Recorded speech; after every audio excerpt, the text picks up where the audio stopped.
Zelenskyy warns partners not to let Putin deceive them on ceasefire. Volodymyr Zelenskyy has called on Ukraine's partners to make sure Russia doesn't deceive them over a ceasefire.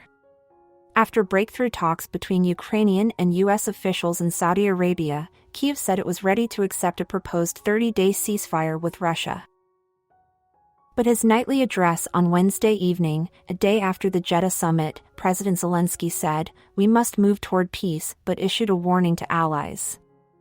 The key factor is our partners' ability to ensure Russia's readiness not to deceive but to genuinely end the war, the Ukrainian leader said. Because right now, Russian strikes have not stopped. The focus has now switched to Vladimir Putin's response to the proposed ceasefire. President Trump said the U.S. had received some positive messages, adding, "We have people going to Russia right now." However, he warned Moscow, in a financial sense, "Yeah, we could do things very bad for Russia, would be devastating for Russia." European defense ministers, meeting in Paris, said now was the time for Moscow to show it was serious about ending the war. UK Defense Secretary John Healey was among those attending and had a direct message for Russia's president. "I say to President Putin, over to you, you want to talk, prove it."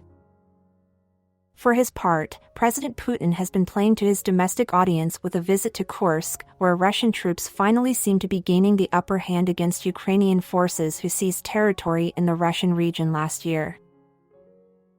Dressed in camouflage, the Russian president called for his forces to defeat the enemy and completely liberate Kursk, in remarks reported by the Interfax news agency. He also said enemy troops captured in the region will be treated as terrorists, as Russia's chief of the general staff told Mr. Putin that Ukrainian forces in the region are surrounded.